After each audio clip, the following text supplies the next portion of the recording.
तर मित्रांनो, स्वागत आहे तुमचं आणखीन एका नवीन व्हिडिओमध्ये। तर आपल्याजवळ दोन ट्रान्सफॉर्मर आहेत, आणखीन आपण त्यांना समोरासमोर कनेक्ट केलेत।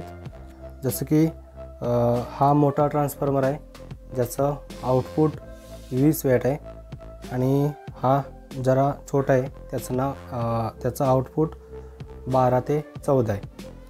तर आपण काय करणार आहे की दोघांना क्रॉस चेक करणार आहे की पहिल्यांदा 12 ते 13 वोल्ट म्हणजे 14 वोल्ट दाखवते, तर 14 वोल्टचं स्टेप अप करणार आणि व्होल्टेज चेक करणार की स्टेप अप किती होते, आणि नंतरनं 20 वोल्टला स्टेप अप करून आपण चेक करू की स्टेप अप AC किती होते। तर मी दोन्ही पण ट्रान्सफॉर्मरला एकमेकांना त्यांचे इनपुट आहेत ते कनेक्ट केलेत, म्हणजे आपल्याला टाईम जास्त होणार नाही आणि सोपं पडेल। तर मी पहिल्यांदा काय करतो की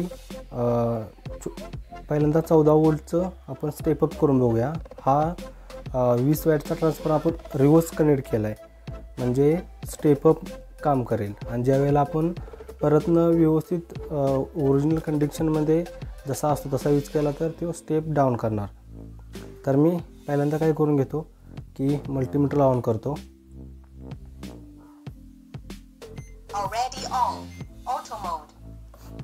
तर मल्टीमीटर ऑटो मोडमध्ये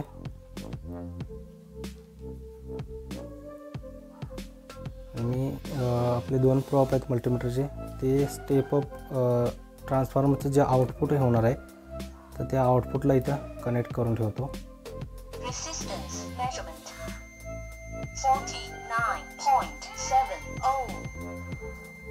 49.7 ओम आहे, म्हणजे 49.7 ohm.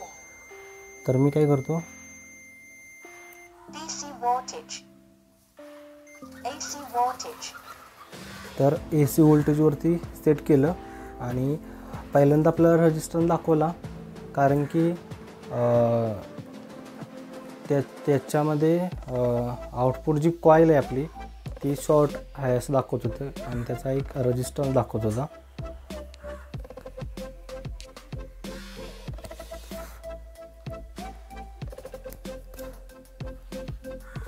तर आपण काय करूया की पहिल्यांदा स्टेप डाऊन होणाऱ्या ट्रान्सफॉर्मरला आपण कनेक्शन करून घेऊ।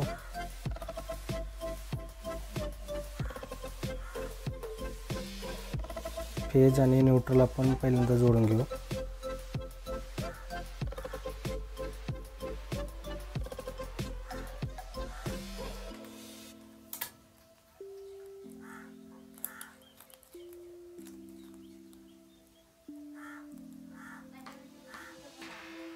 आणखीन दुसऱ्या वायरला पण चिकटटेपाशी थोडीशी लावून घेऊ, म्हणजे काय होईल की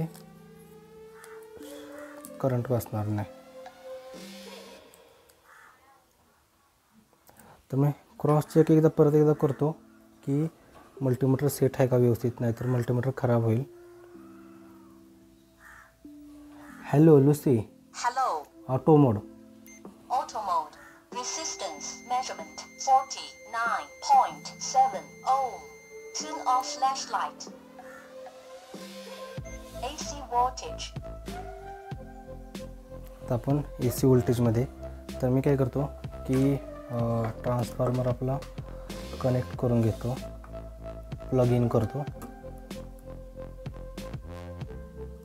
1 मिनिट, ऑन होत नाही म्हणजे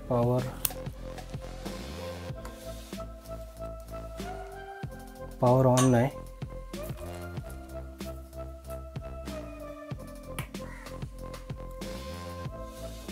स्विच ऑफ होता।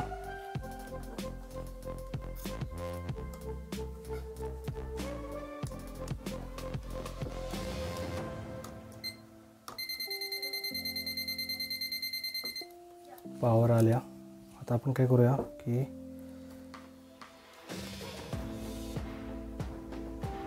आता डायरेक्ट स्टेप अप होऊन जाईल, आपण सर्व कनेक्शन केले।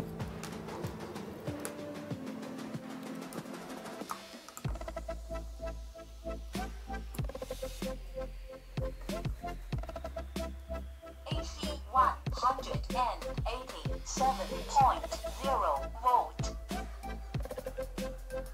AC 187 म्हणजे 87, 187 वोल्ट. आता आपल्याला 14 व्होल्टचं स्टेप अप झाले. तर आपण मी पॉवर ऑफ करतो. आता आपण काय करूया की मल्टीमीटरचे ड्रॉप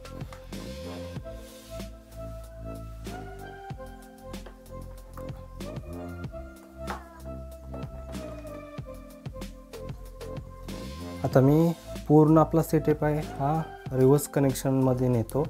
म्हणजे काय होईल की आपण 20 व्होल्टला स्टेप अप करू 14 व्होल्टच्या ट्रान्सफॉर्मरला.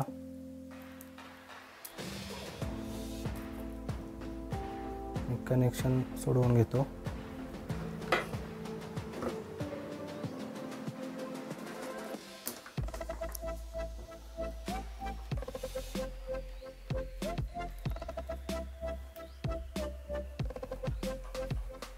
तर आपण सर्व कनेक्शन असं उलटं करून घेतलं.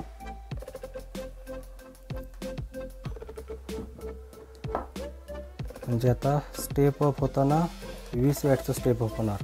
पहिल्या कनेक्शनमध्ये 14 व्होल्टचं झालेलं. मी ते पहिल्यांदा मल्टीमीटर आपलं कनेक्ट करून ठेवतो.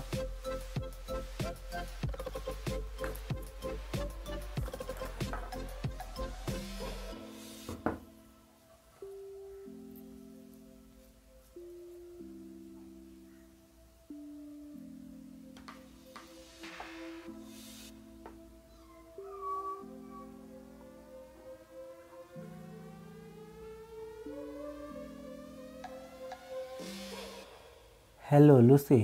Hello. Auto mode. Auto mode. Resistance measure.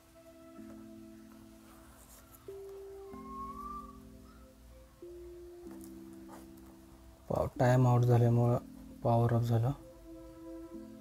Already on. Resistance measurement 160.3 ohm. DC voltage. AC voltage. तर आपण AC व्होल्टेजवर सेट केले.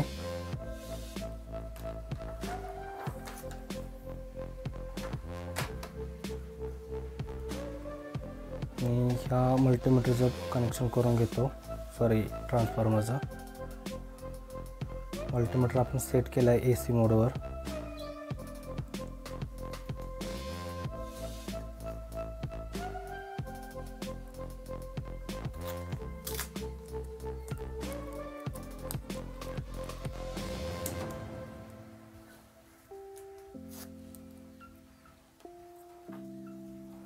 आता काय होणार, स्टेप अप होताना 14 व्होल्टचं जसं झालेलं तसं आता 20 व्होल्टचं होणार.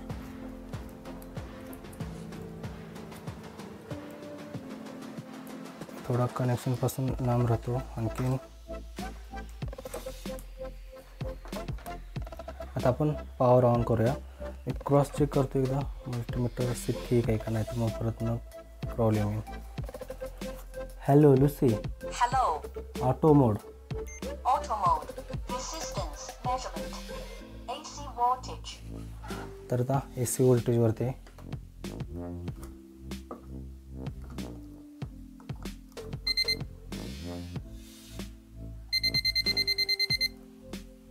AC 264 volt. 264 म्हणजे 262 व्होल्टेज आपलं स्टेप अप झालं आहे. म्हणजे ज्यावेळेला आपण 20 व्होल्टचं स्टेप अप करतोय त्यावेळेला जास्त होते. ट्रान्सफॉर्मरमधून हमिंगचा आवाज येतोय, तर मी पॉवर ऑफ करतो. जास्त टाईम कंटिन्यू आपण ऑन ठेवलं तर ट्रान्सफॉर्मर खराब होऊ शकतो, शॉर्ट होऊ शकतो.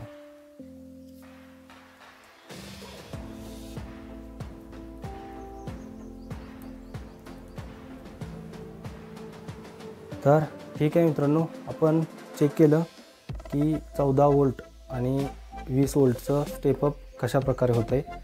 ज्यावेळेला आपण 14 वोल्टला स्टेपअप केलं त्यावेळेला 187 वोल्ट तयार झालं AC, आणि ज्यावेळेला आपण 20 वोल्टवर स्टेपअप केलं त्यावेळेला 262 वोल्ट AC. कारण की पूर्ण दोन्ही ट्रान्सफॉर्मर म्हणजे कोणताही ट्रान्सफॉर्मर असेल तो फक्त AC सप्लायवरच वर्क करतो. मग आपण आउटपुट पण आपल्याला AC भेटणार. ज्यावेळेला ट्रान्सफॉर्मर काम करतो त्यावेळेला त्याची फ्रिक्वेन्सी सेम राहते, म्हणजे इनपुटला देतो त्याची, पण कॉईलच्या टर्नवरती येणारं व्होल्टेज अवलंबून असते. तर ठीक आहे, धन्यवाद. Data hold. Diode measurement. Data hold 0.244.